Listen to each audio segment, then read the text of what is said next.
नमस्कार। डीएलएड के चतुर्थ सेमेस्टर में एक सैद्धांतिक विषय है आरंभिक स्तर पर भाषा की पठन लेखन एवं गणितीय क्षमता का विकास। मैं अनिल सोलंकी, प्रवक्ता डायटाग्रा, बात करूंगा केवल भाषा की पठन एवं लेखन क्षमता के विकास से संबंधित कुछ अवधारणाओं की। तो आज की विचारणीय अवधारणाएं हैं साक्षरता, मौखिक भाषा, पठन एवं लेखन। सबसे पहले बात करें साक्षरता की, तो साक्षरता साक्षर की ही भाववाचक संज्ञा है। साक्षर क्या है? परंपरागत रूप से व्यक्ति का साक्षर होना अर्थात उसे अक्षर ज्ञान होना, उसका अक्षर शब्द पढ़ लेना और लिख लेना। लेकिन केवल इतना कर लेने से आज किसी भी व्यक्ति का काम नहीं चल सकता। यदि व्यक्ति पढ़कर समझ नहीं सकता, अपने विचार व्यक्त नहीं कर सकता, पढ़ी हुई जानकारी का अपने जीवन में उपयोग नहीं कर सकता, समाज में सक्रिय भागीदारी नहीं कर सकता, तो उसका इस प्रकार साक्षर होना कोई काम का नहीं है।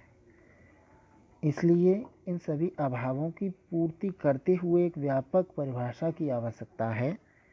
विद्वानों ने व्यापक परिभाषा इस प्रकार दी है: वे लोग जो लगातार सीखने के लिए लिखित सामग्री का उपयोग कर अपने उद्देश्यों को पूरा कर सकते हैं, अपने ज्ञान और सामर्थ्य को बढ़ा सकते हैं, अपने समुदाय और व्यापक समाज में भागीदारी के लिए लिखने पढ़ने का प्रयोग कर सकते हैं, साक्षर हैं।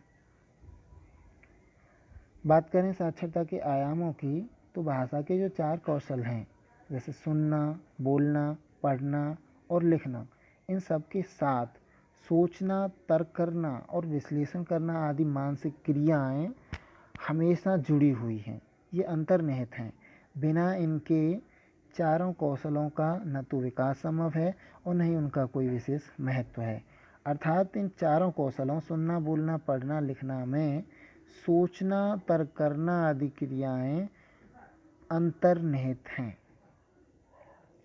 बात करें प्रारंभिक कक्षा में भाषा शिक्षण के उद्देश्यों की, तो बच्चों को भाषा शिक्षण के माध्यम से इस योग्य बनाना है कि वे अपनी बात को स्पष्ट रूप से कह सकें, जिससे कि दूसरा व्यक्ति समझ सके और वे किसी भी जानकारी को सुनकर समझकर उस पर अपनी प्रतिक्रिया दे सकें। डिकोडिंग करते हुए आसानी से शब्दों को पढ़ सकें। डिकोडिंग क्या है? डिकोडिंग पढ़ने की प्रक्रिया का आरंभिक रूप है। इसके विषय में विस्तार से आगे चर्चा करेंगे।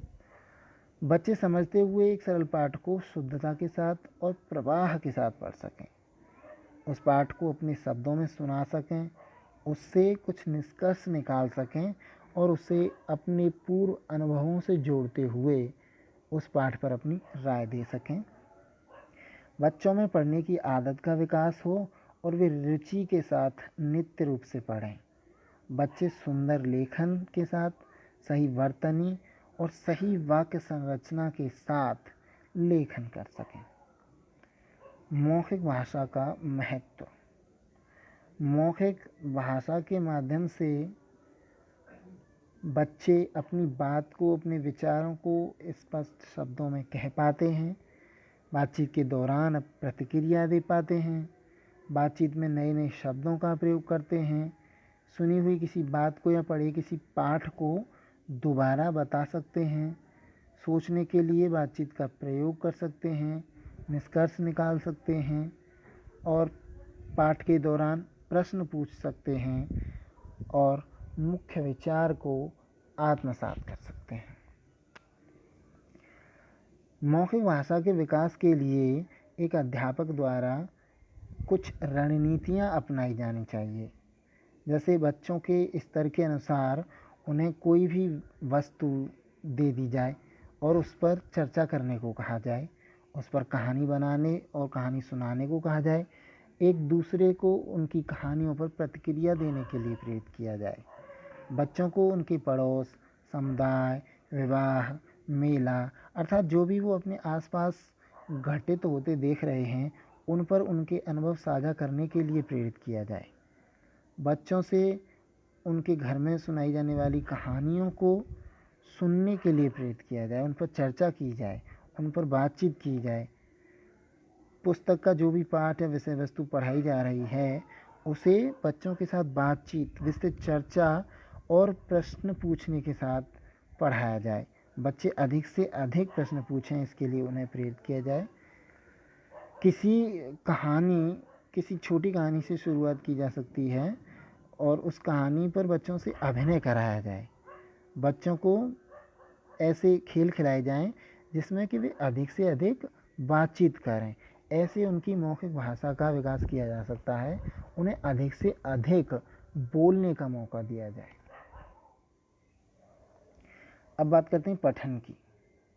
पठन क्या है? पठन ये नहीं है कि कुछ भी लिखा हुआ है और हम उसे पढ़ते जा रहे हैं, उसे समझ नहीं रहे हैं, कुछ भी ग्रहण नहीं कर पा रहे हैं, तो ये पठन नहीं है। इसलिए पठन में 2 प्रक्रियाएं शामिल हैं। एक तो शब्द पहचान की प्रक्रिया और एक अर्थ निर्माण की प्रक्रिया। बात करते हैं सबसे पहले शब्द पहचान की प्रक्रिया पर। हिंदी भाषा देवनागरी लिपि में लिखी जाती है, यानी हम जो भी हिंदी में बोलते हैं तो उसकी ध्वनियों को लिखने के लिए कुछ चिन्ह निर्धारित हैं। अब हम शब्द पहचान की प्रक्रिया को समझने के लिए यहाँ देखिए स्लाइड में कुछ वर्ण मात्राएं लिखी हुई हैं। जैसे पहले है ये आ की मात्रा, फिर ज, फिर ल, फिर ह।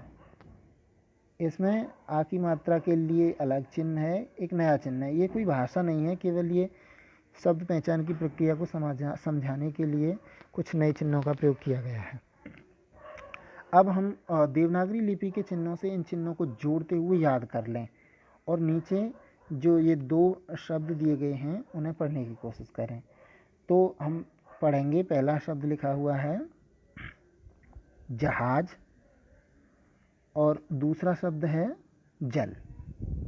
हमने इस प्रक्रिया में क्या किया? हमने पहले उन चिन्हों को ध्वनियों से जोड़कर पहचानते हुए पढ़ा और फिर सारी ध्वनियों को जोड़कर एक शब्द पढ़ा।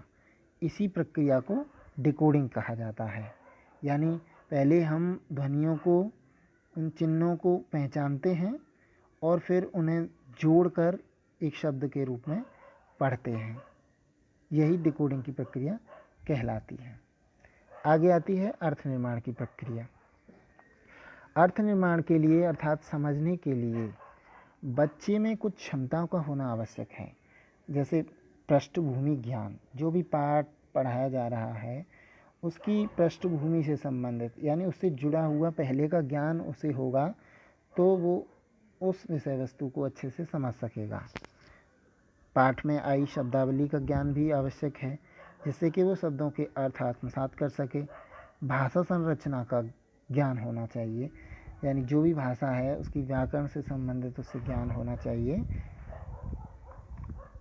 बात करें तर्कशीलता की, तो बच्चा पाठ के विषय में अनुमान लगाकर अर्थ ग्रहण करे, यही उसकी तर्कशीलता है। डिकोडिंग के विषय में हम बात कर चुके हैं। दृश्य शब्द का अर्थ है, यानी बच्चा जब किसी शब्द का बार बार डिकोडिंग कर चुका होता है तो वे शब्द उसके लिए दृश्य शब्द बन जाते हैं।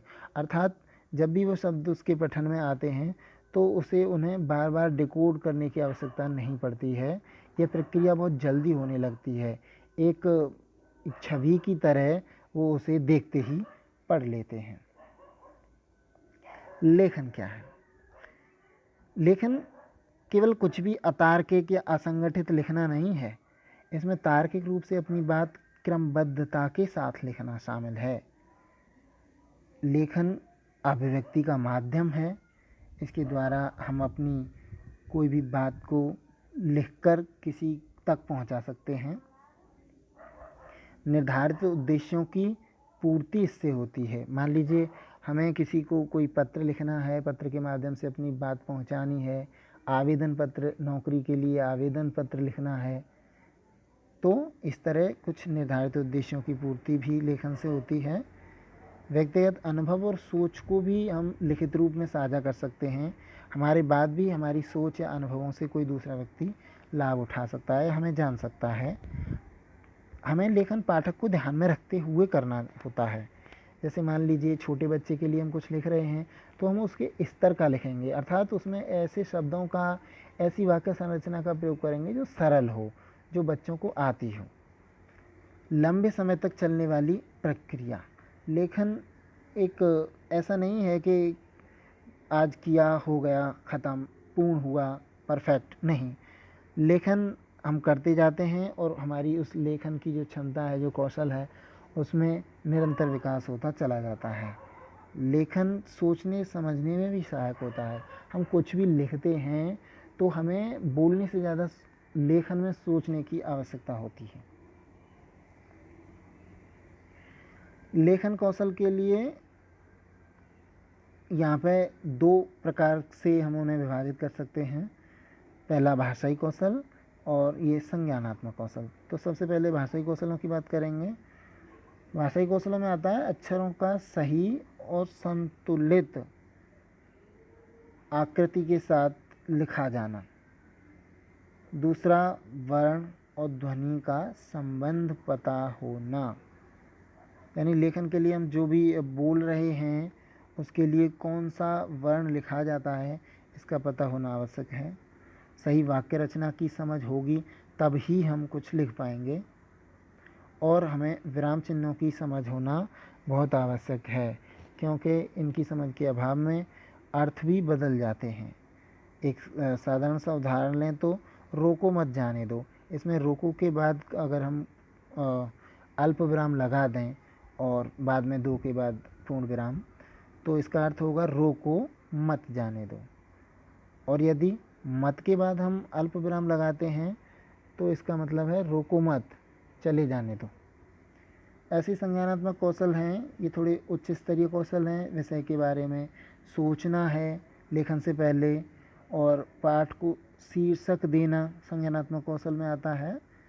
और क्रमबद्ध और तर्क संगत तरीके से कोई भी बात को लिखना, और लेखन को संप्रेषणीय बनाने के लिए, यानी दूसरे जिसके लिए हम लिख रहे हैं वो समझ सकें, उसमें संशोधन करना और उसमें फिर संपादन करना, कुछ रह गया है उसे जोड़ना, गलतियों की काट छाँट करना आदि।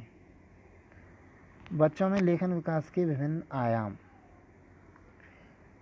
पहला है इमर्जेंट या उभरता लेखन।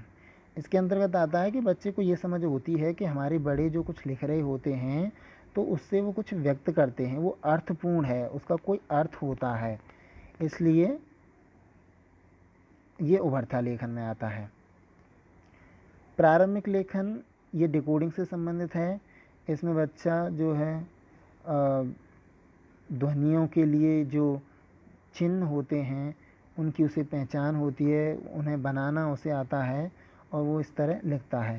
संरचनात्मक लेखन में वो शब्दों को लिखने के साथ ही वाक्यों को लिखने के लिए अग्रसर होता है।